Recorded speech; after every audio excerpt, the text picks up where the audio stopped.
Hello everyone, this is chapter 31 of Out of My Mind by Sharon M Draper.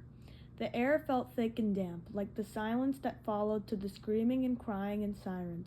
The rain had slowed to a drizzle. After Mom and Dad left with the ambulance, Mrs. V took me out of the car and sat me in my chair.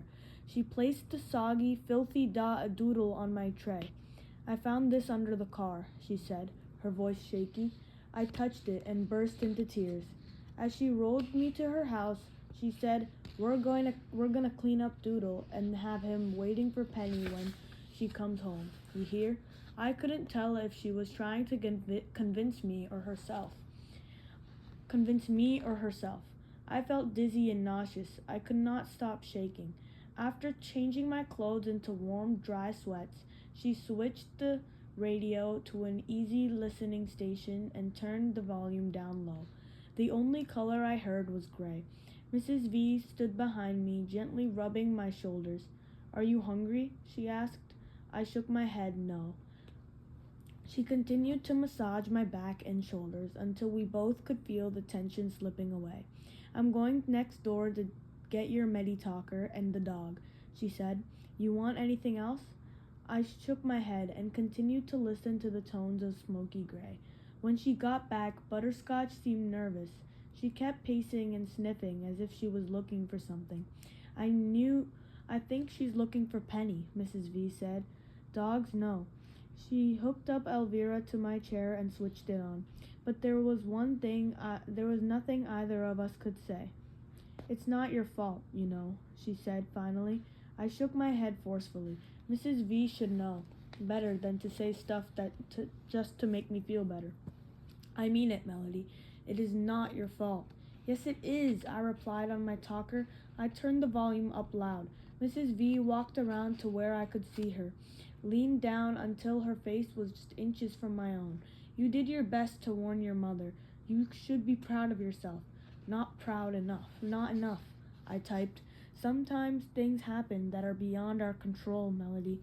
You did everything right."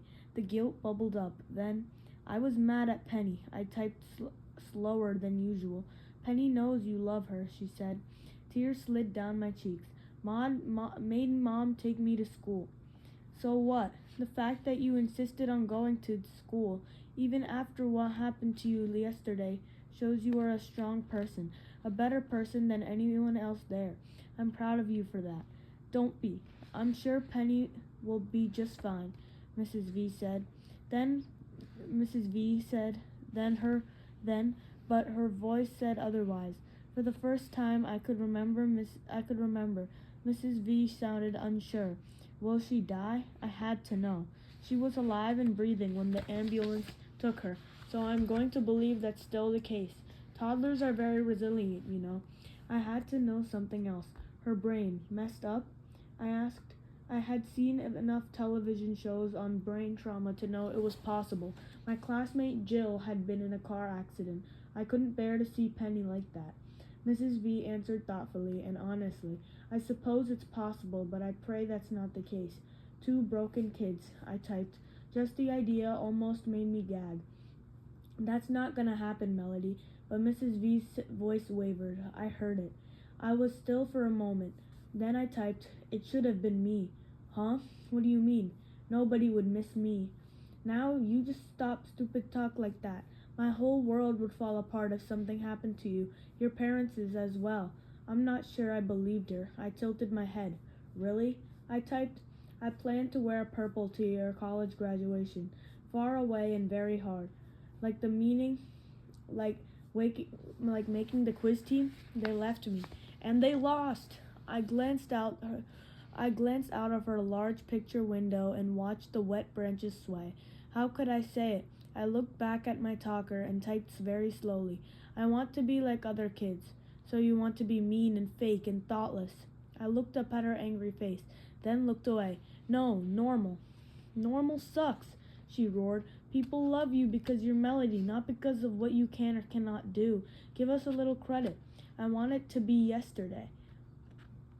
I typed. "Yesterday your heart was broken because they left you behind, remember?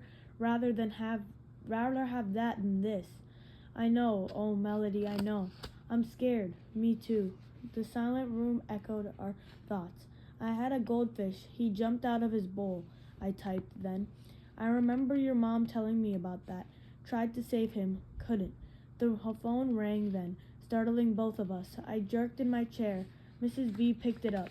Yes, she said. I strained to listen. Oh no, she said. My heart dropped beneath my chair. She listened for a long time. Oh yes, she said finally. Then she burst into tears and hung up. Is Penny dead? I typed. The world was spinning. Mrs. V wiped her eyes, looked at me, and took a deep breath. She has some internal injuries, a badly broken leg, but she survived the surgery. She's gonna live. Then she cried once more. Normal doesn't suck at all. Okay, guys, so that is it for chapter number 31 of Out of My Mind by Sharon M Draper. I'll be back later for chapter number 32.